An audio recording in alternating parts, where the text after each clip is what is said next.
Hello friends, Neha's કિચનમાં તમારું સ્વાગત છે। તો આજે એકદમ ટેસ્ટી અને હેલ્ધી હોમમેડ મટર પનીર લઈને આવી છું।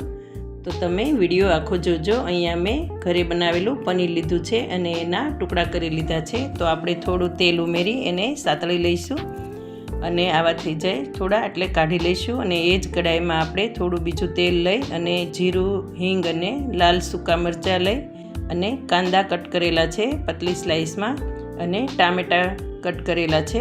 2 થી 3 કાંદા છે અને 2 થી 3 ટામેટાં છે અને એને ઢાંકીને આપણે ચડવા દઈશું અને તમે જોઈ શકો છો। અને હવે આપણે એમાં મીઠું ઉમેરી અને મિક્સ કરી પાછું આપણે ઢાંકીને એને ચડવા દેવાનું છે।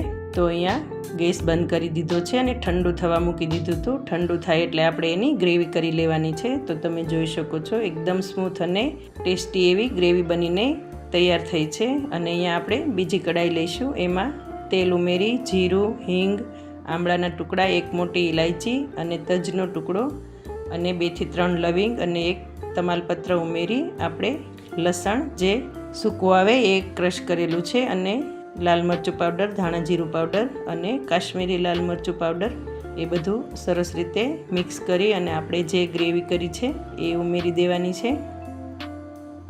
તો અહીંયા એકદમ ટેસ્ટી અને હેલ્ધી મટર પનીર બનીને તૈયાર થયું છે। થોડું મીઠું ઉમેર્યું છે અને જરૂર પ્રમાણે પાણી અને અહીંયા મેં વટાણા અલગથી બોઇલ કરેલા છે એ પણ ઉમેરી દીધા અને આપણે પનીર જે સાતળેલું હતું એ ઉમેરી દીધું છે।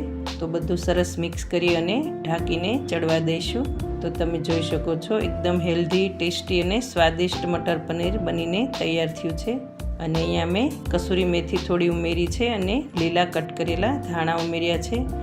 તો બહુ ઓઇલી પણ નહીં અને સ્વાદિષ્ટ એવું મટર પનીર આપણે રેડી થઈ ગયું છે અને હવે આપણે સર્વિંગ પ્લેટમાં લઈ લઈશું। તો ગરમા ગરમ મટર પનીર અને એકદમ સરસ જેવી રોટલી બનાવી છે અને કાંદા કટ કર્યા છે। તો કાંદા ઉપર આપણે મસાલો થોડો ઉમેરીશું।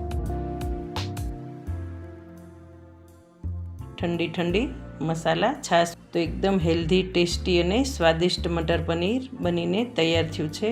તો આ ડીશ તમને કેવી લાગી કોમેન્ટમાં કહેજો અને મારા વિડીયોને લાઇક, શેર અને સબસ્ક્રાઈબ કરજો। Thank you.